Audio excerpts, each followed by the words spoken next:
When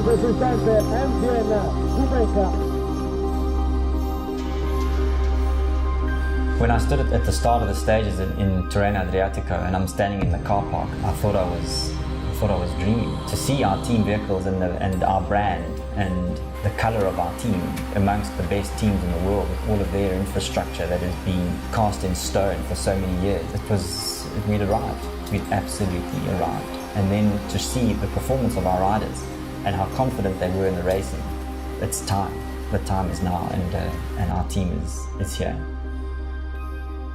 When we show up in a race like Tirreno, so it looks great, yeah. We show up with a bus, with truck, with riders, and yeah, everybody looks at us because it's something new. All the other teams, they are existing since 20 years, so everybody wants to see what is this new team about. So easy, boys, easy, easy, easy. Come on, boys, that's a good time. Come, keep going. So in the first 3 months of the year, we just put the whole team together.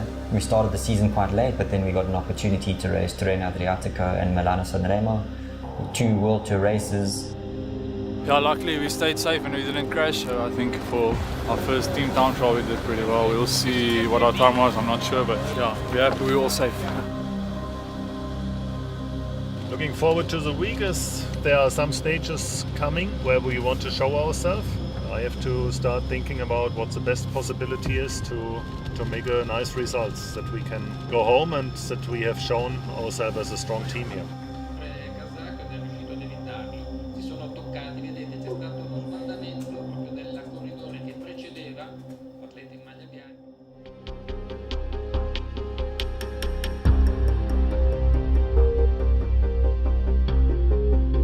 So we were very fortunate in that we inherently took riders that are at a point in their career where they want to still be successful.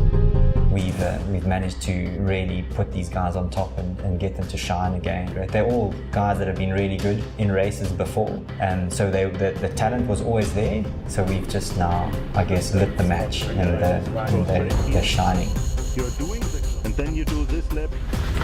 He is in such a shape that we have the chance to win. And if we want to win, then it's today the only chance. Yeah.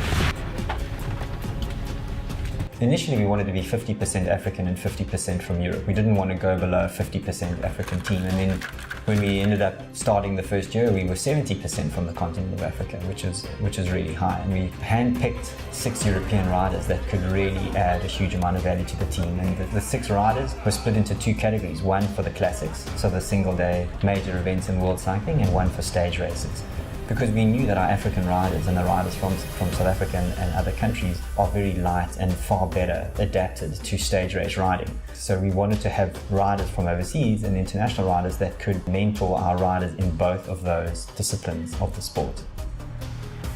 I think we will always have international riders on the team, and I think it's important to have that flavour of, in a European team that wants to be successful in Europe. So I don't think we will ever be 100% African. I do think that within the next 3 years that our African riders, instead of being the support riders to our Europeans, will then start realising that they have the ability to succeed themselves and start to grab the mantle and actually go for the wins.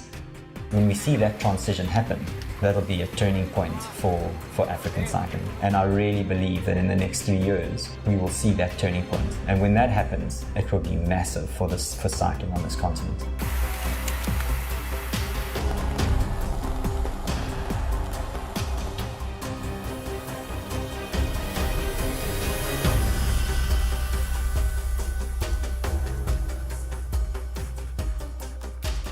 Yeah, just a hell of a feeling to follow a race for 5 3/4 hours and then eventually come out with 2 top 10 finishes, including a podium. I think it's quite something to see guys beating riders of the caliber of Cavendish. So very exciting for the team.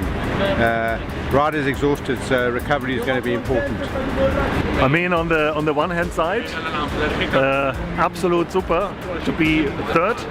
But if I listen to Gerald, then I hear that still something more was possible. So incredible. I mean, the boys did a fantastic job. They made a perfect lead out. we are here in a Pro Tour race where all the big teams are, and if we are doing a lead out, I mean, it's fantastic. I didn't expect this, I must really say. So, super. Bitte. Good job, boys. Perfect, well done. Third place. Fantastic.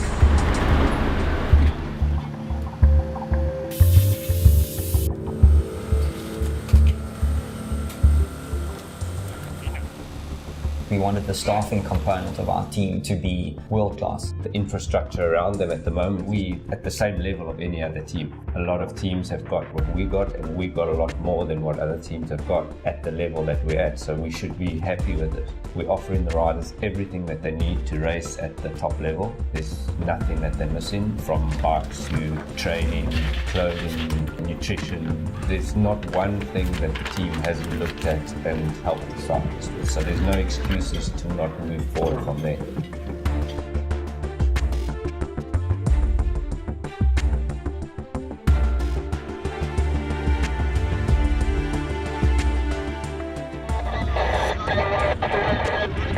Okay, I think Jay is still lying on the ground there.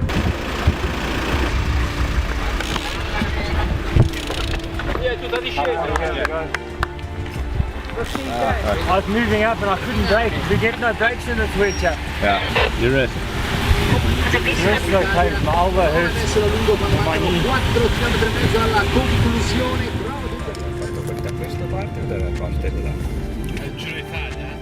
Yeah, we had hard circumstances the last 3 days, so full gas rain each day. So the riders struggling a bit with muscle, and yeah, Jay crashed. So we have some problems for the doctor. But yeah, today is a complete different day. It's something for the climbers, so 3 tough climbs.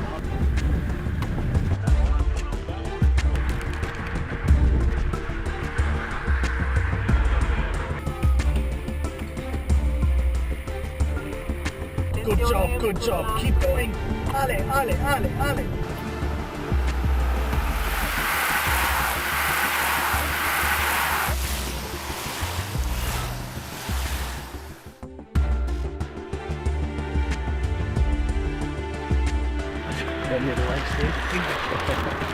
Steering wheel's on the wrong side. Yeah, I think very well. Yeah.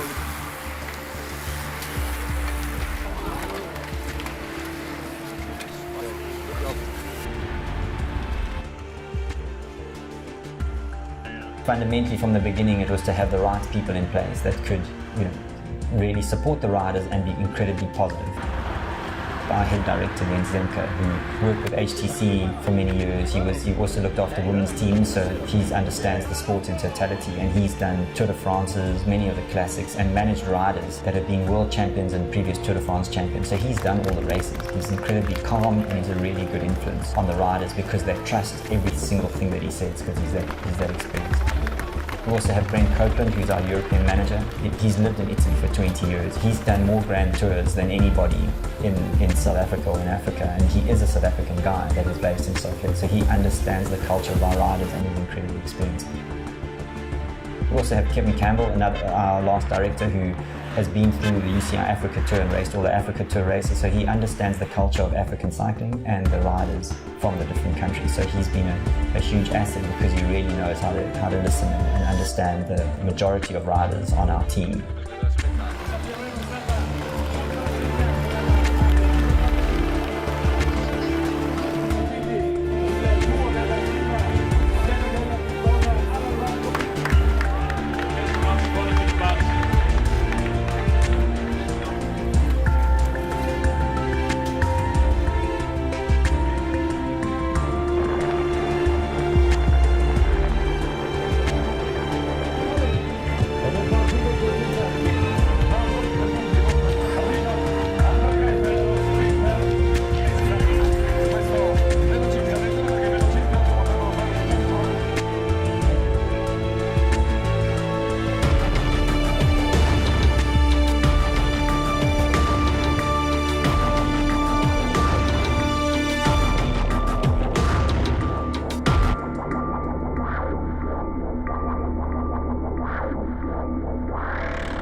Milan Sanremo, the most incredible bike classic of all times, and to have our vehicles parked amongst all of the others and all of the big World Tour teams is incredible. It's actually, I hope when I wake up there's not a cold cup of coffee next to my bed, but it's just, yeah, it's amazing to see, and I think all the riders are also feeling really, really happy to be here. So yeah, hopefully it's a really good day, and it's the start of the future of South African and African cycling in the World Tour.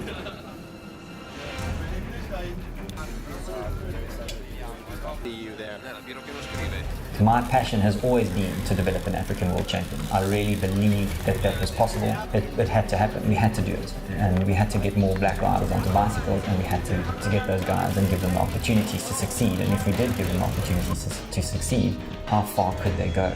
Africa has developed the best endurance runners that there is, and so why not cyclists? And that's why with the Quebecer story and the Quebecer program, the more kids that we get onto bikes, then we're definitely winning. I think it's incredible, you know, Singiza's come a long way from where he started. You know, you hear the story where he had to watch Carlos Sastre win the Tour de France, so, you know, you think about it back then, you know, I don't think he ever thought that he would be racing alongside the guys that he was watching. Yeah, I'm feeling really excited to be here, and also, yeah, I'm also a bit nervous, but yeah, it's my first time starting a World Tour race, but I don't think I'm the only one who's starting a World Tour race, so it's normal. It happens. They say sometimes it's good to be nervous, and yeah.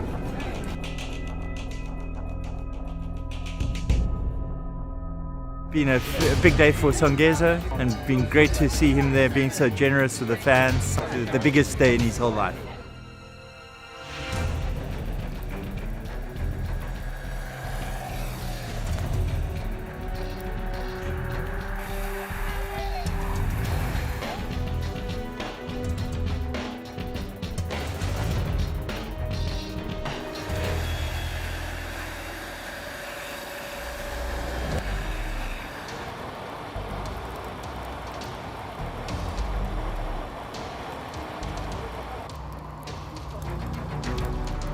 Yeah, basically what's happened is it started snowing this morning after about 20 kilometers of riding. So they've decided to stop the race in the town of Ovada, where we find ourselves now. As you can see, there's a lot of snow lying around.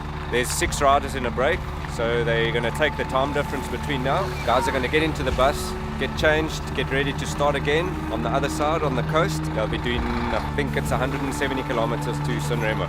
So I think we're still going to get to see a good race. So Milan Sanremo is 298 kilometers. The guys have raced 117 kilometers when it went down to 0 degrees and snow and rain, and so they cut out Tirreno, the mountain pass, which was obviously snowed in, and now they're starting again with 135 kilometers to race, and it's 5 degrees and raining, so it's a brutal race today.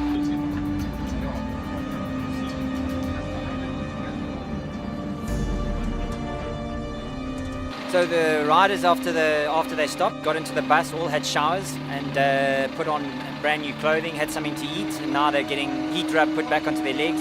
The mechanics have taken the bikes off the roof of the car, and all the cables are frozen, so they've got to get the bikes going quickly, and they start racing again in 15 minutes. It's a crazy sport. They cut out a section of like 70k, so we still have 120k to go. The break has 7 minutes, and 6 riders, so I think it's going to be full gas now.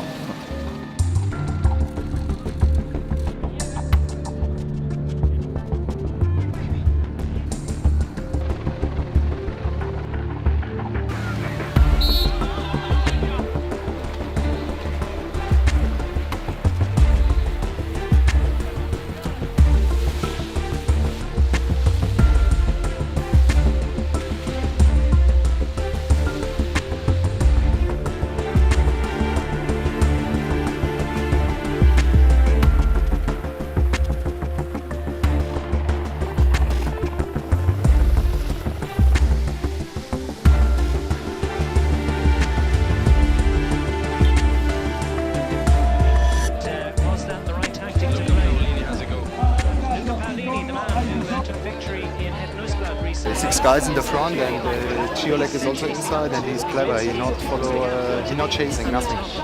He only stay on the wheel. It's very clever. That's a quick word for Maxim Miklinski. Well, Gerald Ciolek is a sprinter by trade. He's with the relatively unknown MTN Quebecer team. new to Pro Continental racing this year, new to World Cup racing, and what a contribution they've made. Don't forget, of course, Luca Paolini at the back of the group already has won a significant one-day race.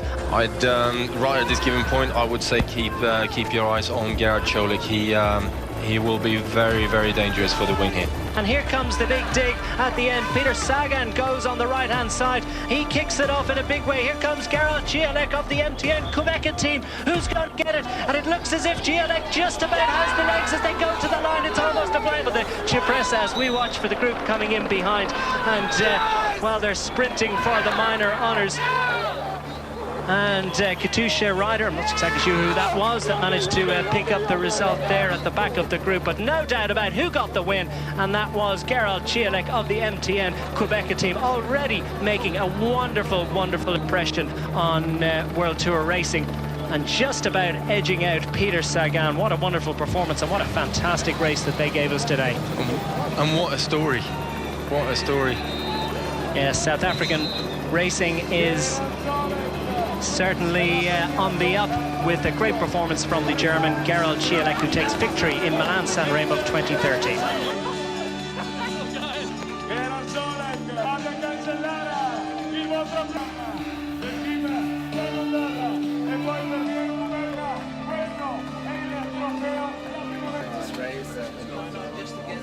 Likes it. Jens has got the photo.